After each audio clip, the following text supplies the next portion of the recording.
Kami lanjutkan informasi di Kompas Petang, Saudara. Ratusan penggemar grup band Sukatani dan warga di Purbalingga, Jawa Tengah menggelar aksi solidaritas di alun-alun kota sebagai bentuk dukungan kepada band Sukatani.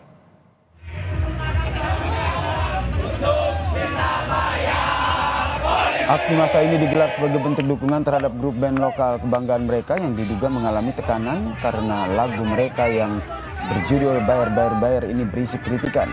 Juru bicara pengunjuk rasa menyatakan bahwa justru lagu Bayar itu bisa membangun dan menjadi renungan bagi Polri untuk lebih baik dalam bekerja, sehingga institusi Polri tidak perlu risih atau tersinggung dengan lagu tersebut.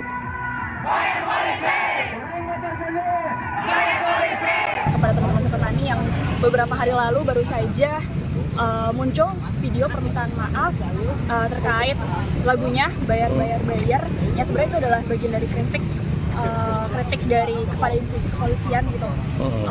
Itu di sana ada indikasi intimidasi dan lain sebagainya. Makanya hari ini kita bersolidaritas kepada teman-teman Sukatani dan juga kepada teman-teman lainnya supaya nggak takut untuk bersuara dan berekspresi menyampaikan kritiknya terhadap institusi kepolisian ataupun pemerintah.